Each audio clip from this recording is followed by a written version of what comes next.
What's up, guys? Zeakin here once again with the second part of my basics guide video. In this video I'm going to be talking about warding. I'm going to go into a little bit about farming, and then I'm going to talk about checking brush and not face checking, and then we're going to go into ganking. I know I said that in the very beginning of my video on part 1 that I was going to talk about team fighting, but I'm going to just take that and just talk about that in a more advanced guide later down the road. So in this video, like I said, we'll be covering all those subjects. I just want to quickly say sorry for the long hiatus. I was working on a lot of other projects, and I ended up scrapping all those because I wanted to make this. So here, without further ado, let's get into it. Alright, so warding. Before I get started into this too heavy, talking about where to ward for Dragon and where to ward for Baron and Red and Blue, let me just show you really quick a picture of all of the possible warding spots that you can have to watch out for ganks, watch out for incoming team ganks, I guess you could say, where people chill in brushes. This obviously isn't limited to just these, but these are a lot of the most popular warded areas, so check it out real quick. Alright, so let's take a look at this real quick. These are a lot of the popular warding spots you can have for their jungle and some brush areas. I apologize for the camera being right in the center of the screen. It kind of blocks some of the wards. But these are the places that will maximize every ward you place, and so that way you don't have bad warding areas. And some of the areas that are warded that you see now, a lot of their placements can be switched up depending on the situation, so let's talk about the specifics of those places. Okay, so here we're going to be talking about top lane and pretty much bottom lane. This isn't really too specific on which team you're playing for, but let's just talk about real quick some of the places that you should be warding when you're trying to watch out for ganks. The place that I will always ward as just a standard place that I always put a ward is right here. I put it in the bottom corner of this brush, and the reason is because it gives me plenty of view down the river, and it also shows me who's coming in from this triple intersection. So that's the reason why I put it there. So I see a lot of people who put it in the middle of the brush, and that's just, there's really no need to. You can see who's in this brush with the ward being here in this location. So if you can, just start putting it down a little lower. Another place you can ward if you're worried about a jungle coming to gank you is right in the triple crossroads. This is also a popular place for if you're worried about getting ganked, like I said, from a jungle while you're attacking the turret, so watch out for that. And if you're really worried about people coming in from mid who, for example, get a movement speed increase from either an ability or just a passive, like Teemo or MF, I would put it like right here. This ward will give you plenty of sight from people coming from the triple crossroads if they decide to go around you, and it gives you plenty of view from people who are coming in from mid. These spots apply, like I said, to both sides and top and bottom. So now let's talk about warding for blue and red. Alright, so once again, where these warding positions apply for both sides and both teams. So let's talk about warding for blue real quick. I see a lot of people who ward like right here, just right in front of Golem, or behind Golem, like if they're trying to ward from, inside. I don't really agree with those warding positions. It doesn't really help you to see if somebody pulls Golem into the brush or who's waiting to gank you. For example, if you drop even a ward right here, in this brush that I'm standing in, you can't see anybody standing in here. So if I was on the blue team and I was running up to go pick up Golem, I would say, oh, nobody's here, I don't have to worry about it, even though there could be, one or two people chilling right in this brush. So in my opinion, the best place to ward for brush, if you're worried about it, is right here. It makes a perfect, I guess you could say, right angle that shows you both the bottom part of the brush and the top part of the brush and Golem. So if that's a fantastic place to ward if you're worried about people fighting Golem or just waiting there to gank you. And if you're worried about people coming to gank you, if you're trying to take your own blue buff, I would suggest warding right here. It shows you if people are coming from the riverside and from mid. If your front turret is down, and your minions are pushed, you may not see where they're coming from, so that's a good place to ward. And if you're worried about them coming from top lane, and in this example the minions are pushed, and pretend I don't have wards here, I would probably ward right here. So you typically only need one ward if you're worried about getting ganked, but if they've got 3 people top lane and like a couple people mid, you could do this setup. So now let's talk about warding for red buff. Okay, so for red buff, I see a lot of different warding areas that you could put for the spot. These, like I said, for any of these that I'm talking about, these aren't all set in stone. You can change them up if you want. These are just the places that I would suggest if you're struggling on, trying to get buffs and whatnot and you're getting ganked. For red buff, for both sides, I would put it right here. It not only shows you red buff, but it shows you who's chilling in the brush. If you're worried about getting ganked, the two places that I would put it at are at the triple crossroads. If your bot turret is down, even then, it's always a good place to ward.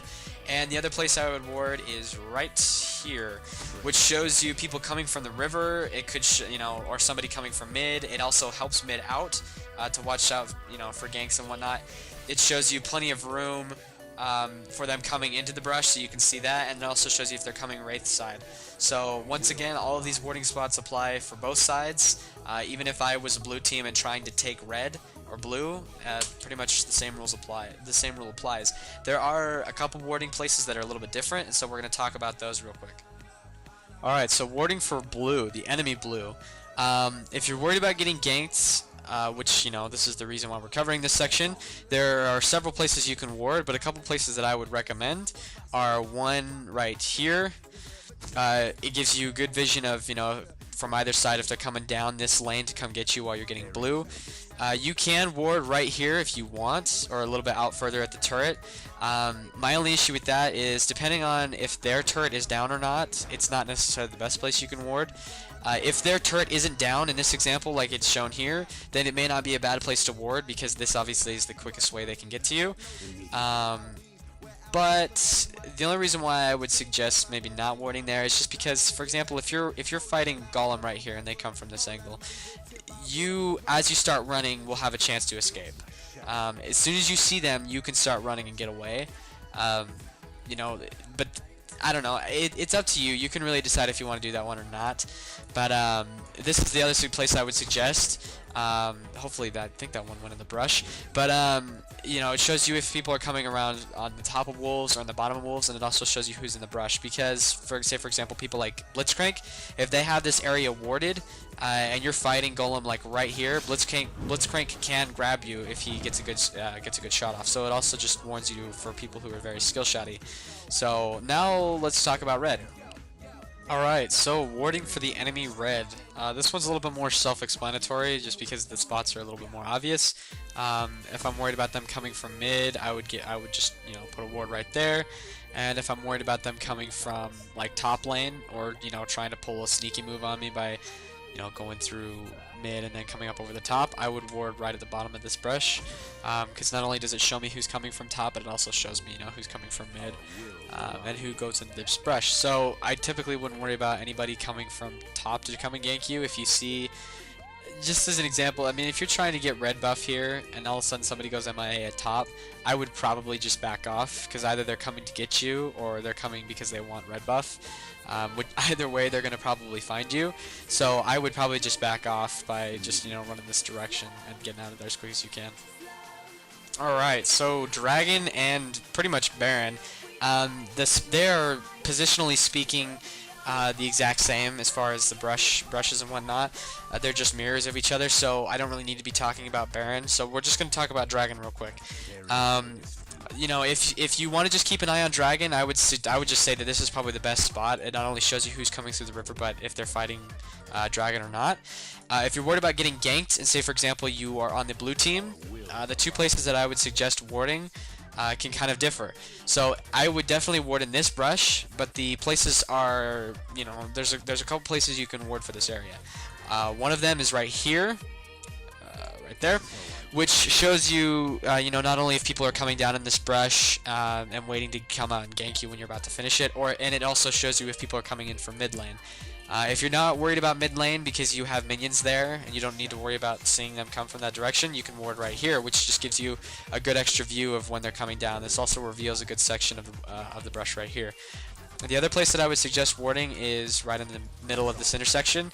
I would ward right in this little pinpoint that I've marked right here, just because it shows you plenty of clear room below for skill shotty champions and like Blitzcranks, Nidalees, Ezreals and whatnot, and it also shows you up closer towards Golem buff, just in case people are trying to gank you.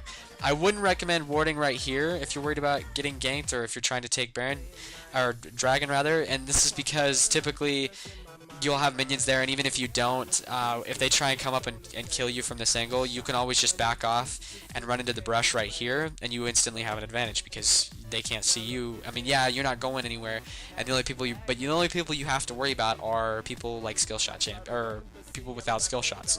So that's the reason why I wouldn't ward bottom lane. Alright, so I wanted to talk about counter warding real quick. As you'll see in this example, I want to kill Dragon, but I run to Dragon and I notice that Teemu comes out and tries to fight me. So I know that they have a ward there, but I know that I'm gonna, just to double check, I wanted to see if they put a ward there, but now I know. So I'm gonna counter ward it with a vision ward, and then I'm gonna take out their ward, which will allow me then to take Dragon without them knowing unless they actually check. Alright, so now let's talk about farming. More specifically, we're going to talk about understanding when to help your team or when to just continue to farm and push. I see a lot of people who don't make these decisions very correctly, so we're going to talk about this real quick.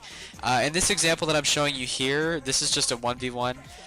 Just to try and, you know, like I said, show you an example of a case where it's okay to continue to farm and push. You can see that their Pantheon is pushing my turret, but I had just finished destroying their second turret, and I'm still pushing on to their inhibitor turret.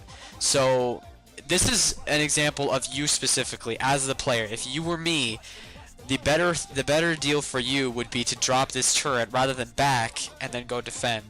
So you need to just tell your team, though, guys, I need somebody to go defend that. I'm pushing their base. Because what will happen is you'll force them to have to come and defend you if you're pushing too hard. And since you already have an advantage as far as the race against them, then it's better for you to just push. So that's the reason why, like I said, it's sometimes more beneficial for you to push, even though there may be a couple guys pushing against you. I just see a lot of people who will be pushing top lane and they're actually getting somewhere with it, and then they'll see two people go bottom lane uncontested and start destroying the turret. Now, you know, there obviously are situations where you do need to go help and defend, but certainly if your team is in a better position to do it than you are, then you need to just continue to push and put more pressure on the field across the board. Alright, so I want to quickly talk about face checking brushes and just checking brushes in general. This doesn't mean that it has to be during mid game. This should be at all points in the game, but this is an example of what not to do. You don't want to just run into the brush, find a Pantheon who stuns you and then destroys you in about a couple of seconds. So rather, you know, if you're a skill shotty champion, use them to check the brush and hear if it hits or not. That way you know if they're there. In this example right here, I know that Pantheon's MIA, so I use my Mystic Shot. I hear that it hits, and so I know he's there. Now I have to just chill. But he realizes that he's wasting his time and isn't getting XP from the minions, so he just goes to his lane.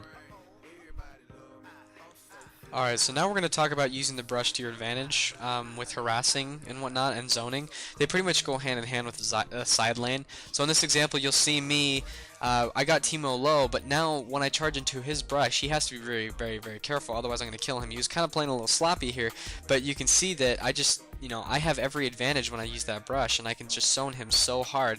So now that he backs off, there's nothing really he can do in that situation. So that's how you use the brush to your advantage. Alright, to wrap this whole thing up, the last thing I wanted to talk about was finding great opportunities to gank and not committing too much of your time to ganking. This is a poor example. This is a good example of a poor ganking attempt. You can see that I didn't come at the right angle, nor was he even low at health at all. So a couple of things that you want to keep, pay attention to is just not only how much health they have, but also, where you need to approach the situation and the type of champion your guy is. Ezreal isn't really the best ganker in the game, but he certainly can do it because of how many skill shots he has, or how many abilities he has in the short cooldown. But just make sure you don't waste too much of your time doing it. Don't just sit there and then wait till he pushes minions so he gets to the right spot that you need him to be. Either do it or don't, Alright, so the last thing I wanted to wrap this video up with is with juking and double backing. This is an example of whichever you'd prefer to call it, juking or double backing, and you don't necessarily have to have abilities from these champions to do this. This is if you get caught in a poor position and somebody's about to gank you. So, well, I hope you guys enjoyed the video, and I will catch you guys around.